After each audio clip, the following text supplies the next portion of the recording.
Halo, kali ini saya akan membahas sedikit tentang software simulasi yang bernama IsFocus ini. Software ini free download, bisa di-download di websitenya dengan gratis. Nanti link download bisa dilihat di deskripsi video ini. Sekilas sebelumnya, software ini adalah software simulasi audio universal. Jadi banyak tipe-tipe brand-brand merek speaker yang bisa memakai aplikasi ini. Tapi juga ada brand speaker yang tidak bisa memakai software ini karena tidak mendukung untuk file GLL-nya atau file untuk diekspor ke software ini, karena mereka ada juga yang mempunyai software prediksi sendiri dari brand tersebut. Oke, langsung saja, ini halaman pertama yang setelah kita membuka IsFocus akan muncul seperti ini. Ini layar untuk lembar kerja kita. Di sebelah kiri ada title project atau judul. Misal kita bikin contoh, saya kasih nama konser, nama pembuatnya Anda sendiri yang membuat, company atau misal nama rental Anda. Oke, selanjutnya kita klik di object properties. Nah, object properties ini apa yang kita klik di layar sebelah kanan akan muncul propertiesnya di sini. Di sini saya select kotak ini. Kotak ini adalah audience zone atau area penonton yang default sudah muncul. Di layar bawah ada kolom side view atau tampak samping, level, frekuensi response, grafik distribusi.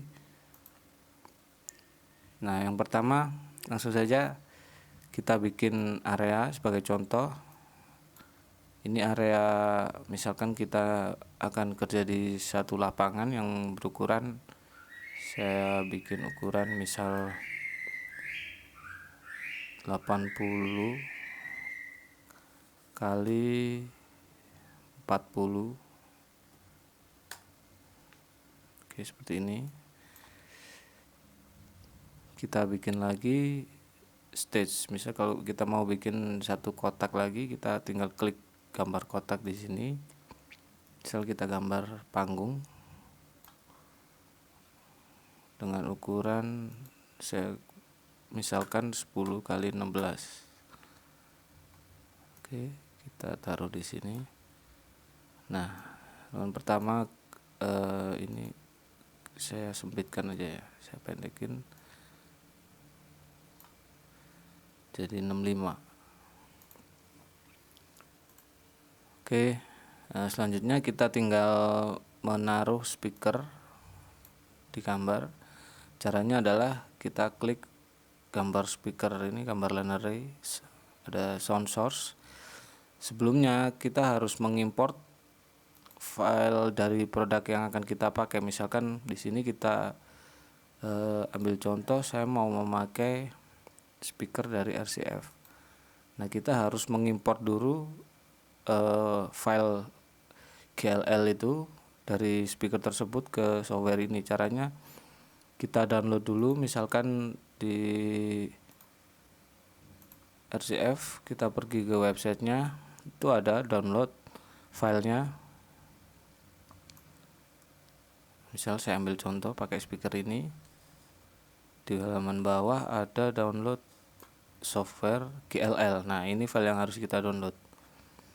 Setelah di download, kita ekstrak, terus kita masuk ke IsFocus, kita import system definition file. Nah, kita cari filenya. Nah, ini kita tinggal klik GLL atau misalkan di dalam folder. Nah, ini GLL, kita tinggal open, itu otomatis akan masuk ke software ini. Saya beri contoh, saya langsung saja memakai RCF TTL 33. Oke, kita tempatkan, kita scroll untuk zoom, kita tempatkan speaker.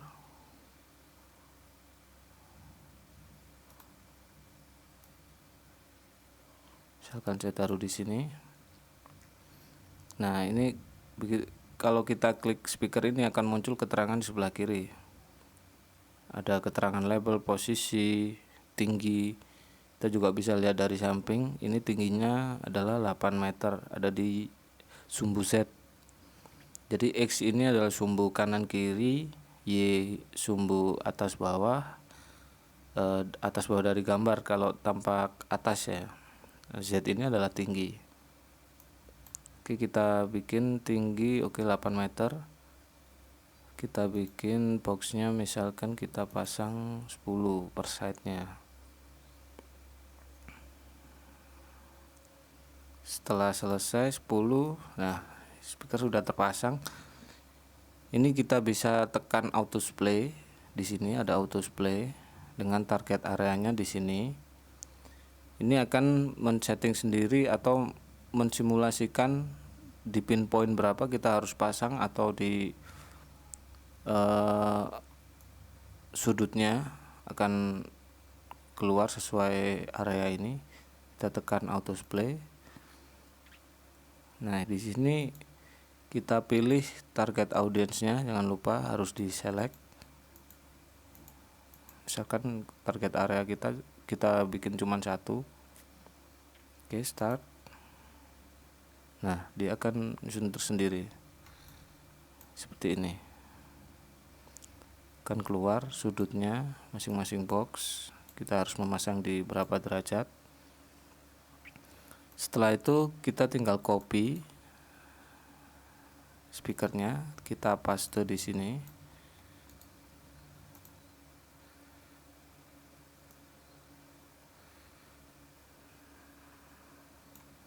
Nah, seperti ini.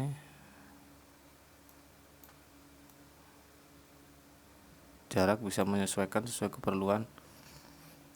Nah, untuk melihat berapa level di area ini, kita tinggal tekan show mapping. Ada di sini show mapping.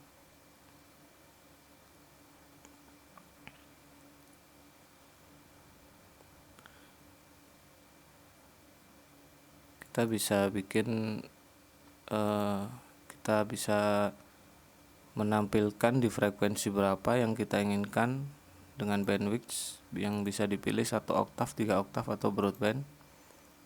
Nah, weighted SPL nya bisa diselect antara A weighted atau Z. Apa itu A weighted, apa itu Z, bisa teman-teman cari di Google, banyak. Mungkin semua udah pada tahu pastinya. Oke, ini sudah terlihat SPL dari speaker ini. Keterangan ada di sebelah kanan, ada par warna. Par warna ini ada atas, mulai dari warna paling merah sampai turun sampai warna biru tua. Ini ada, jadi di area sini, area merah berarti ada di 110 dB dan seterusnya.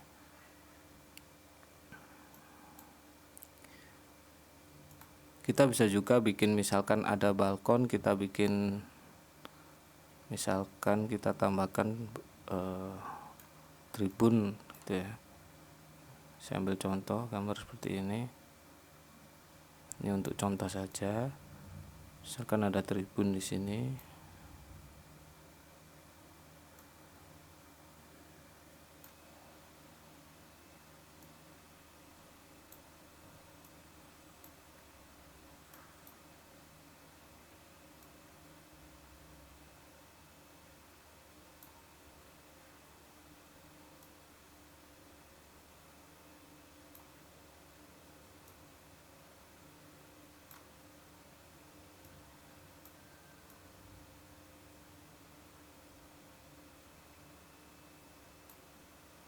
Misalkan saya bikin tribun, kita klik, kita kasih nama tribun.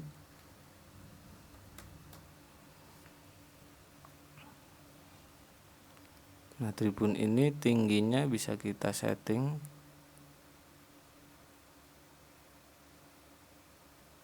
Kita bisa drag gambar di sini. Sambil kita lihat keterangan di sebelah sini, atau langsung saja kita ketik di sini bisa. Sekarang saya buat tingginya misalkan 5 meter. Oke, ini sudut depannya A, dan tribun pastinya akan miring kan. Nah ini belakangnya kita angkat, misalkan selisih tingginya kira-kira 2 meter, jadi 7. Langsung ketik di sini bisa 7. Oke. Nah, kalau kita menambahkan tribun seperti ini, kita harus mengulang auto display karena ada area yang kita tambahkan. Jadi kita pencet auto display. Nah, ini kita ikutkan untuk target audience areanya. Kita display lagi, start. Nah, sudutnya akan berubah karena dia akan mengover area atas juga atau area tribun yang kita buat.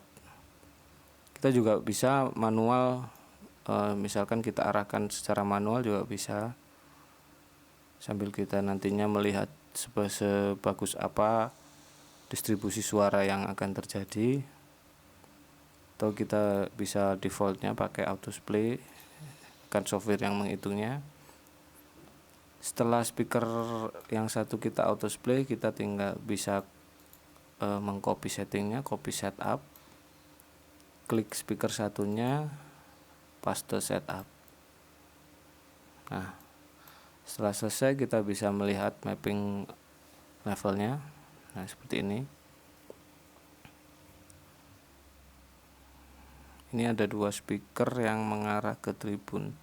Bisa dirubah sendiri, misalkan mau pakai 3 atau gimana, bisa sesuaikan sendiri sudut sesuai keperluan Anda. Itu sekilas tentang main PA di Ace Focus. Nah, di sini kita juga bisa mau bikin, misalkan kita tambahkan subwoofer ya. Kita juga bisa, caranya bersama, kita tinggal masukkan subwoofer kita. Nah, sebagai catatan, yang bisa masuk di sini adalah subwoofer, juga harus subwoofer yang ada file GLL-nya atau yang mempunyai file untuk software ini. Kalau subwoofer misalkan kita pakai custom, berarti tidak bisa kita simulasikan secara presisi di sini. Misalkan saya pakai contoh ini, kita bisa pilih standar subwoofer atau kita bikin array. Kita bikin contoh standar. Oke. Nah, mau kita taruh mana subwoofer kita? Misalkan saya taruh sini.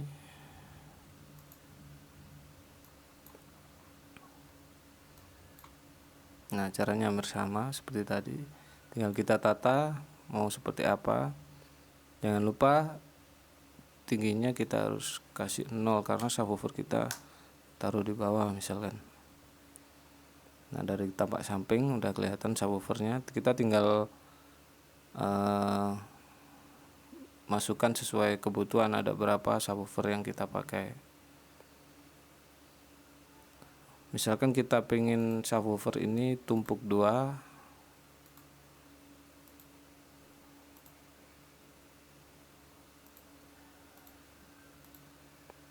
kita tinggal tambahkan di depannya dulu, terus kita tekan kontrol, tahan,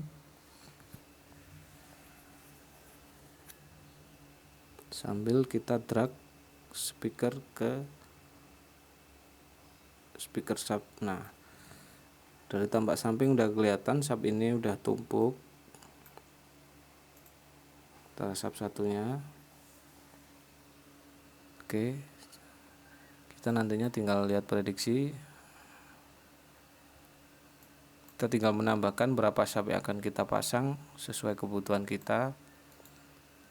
Atau bisa juga kita mau bikin subwoofer array. Caranya kita masuk ke tambahkan speaker, kita pilih yang subwoofer array, kita pilih speakernya. Oke, kita taruh.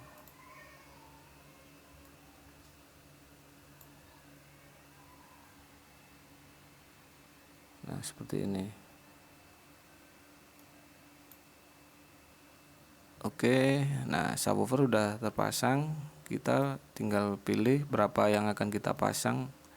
Misalkan kita pilih 8 stack subwoofer. Terlihat dari samping. dari atas juga. Nah kita misalkan mau bikin tumpuk 2, kita tinggal stack box, kita bikin 2. Nah, udah tertumpuk 2, kita sesuaikan jaraknya per speaker.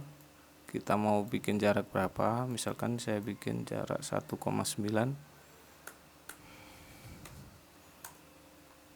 Oke, seperti ini sudut coverage yang kita kejar.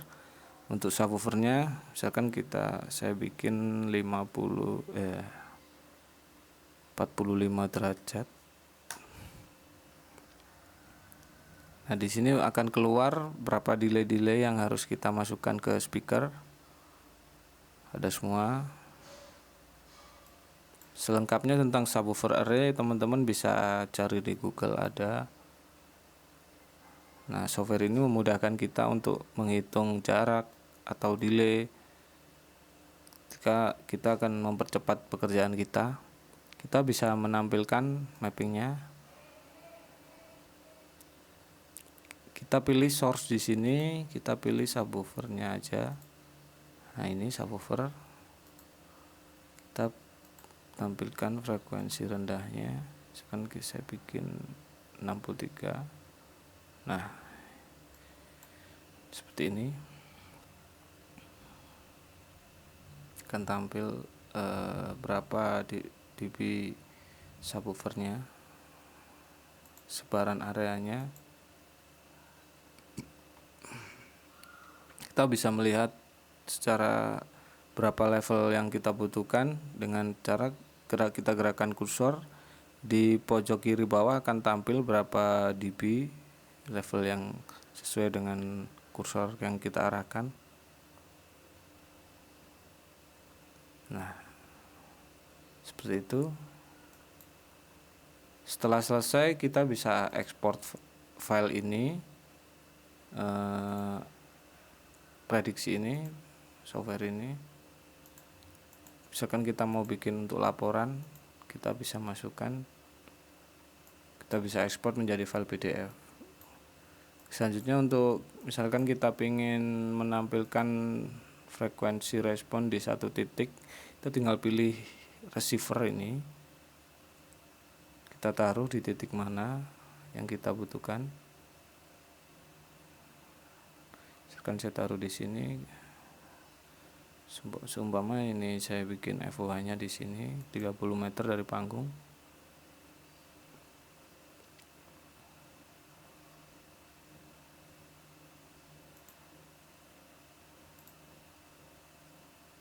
Kita akan bisa lihat level frekuensi response secara frekuensi yang kita pilih.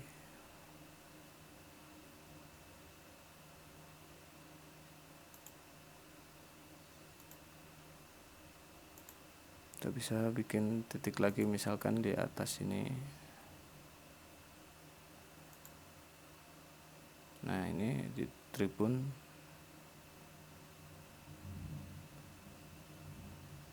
Kita tampilkan semua speaker.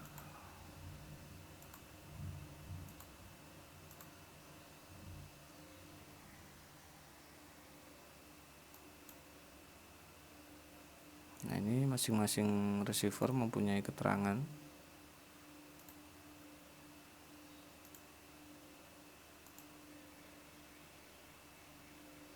Frekuensi responnya,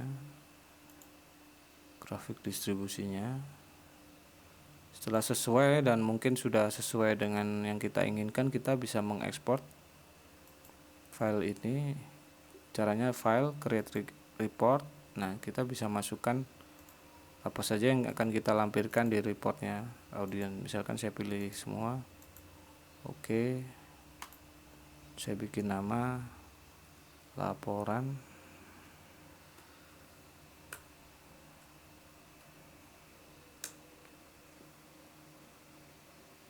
Nah, ini file kita udah jadi. Kita tinggal kirim. Misal mau kita kirim ke klien atau ke yang membutuhkan, kita tinggal ngirim filenya. Sesuai yang kita bikin di software tadi akan keluar di sini semua petunjuk-petunjuk. Misalkan sudut atau apapun itu.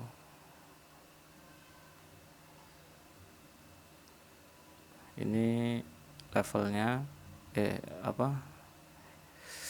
audience zone. Ini posisi penonton saya bikin duduk atau sitting. Kita bisa juga setting misalkan berdiri bisa. Oke, kita bisa masuk ke option. Misalkan kita ingin menyesuaikan setting yang kita butuhkan. Misalkan calculation parameter ini adalah menampilkan warna tampilan tadi.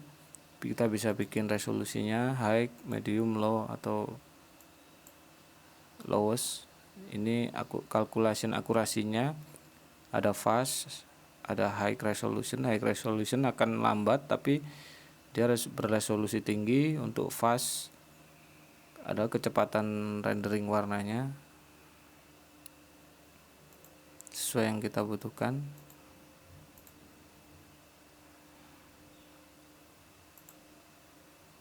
Ini satuan-satuan kita bisa juga rubah sesuai kebutuhan. Oke, sepintas seperti itu. Semoga bermanfaat sekilas. Untuk lebih lengkapnya mungkin teman-teman bisa lihat di websitenya sambil download, dipelajari di rumah gimana cara kerjanya. Juga banyak di YouTube untuk mempelajari software ini. Oke, semoga bermanfaat. Terima kasih.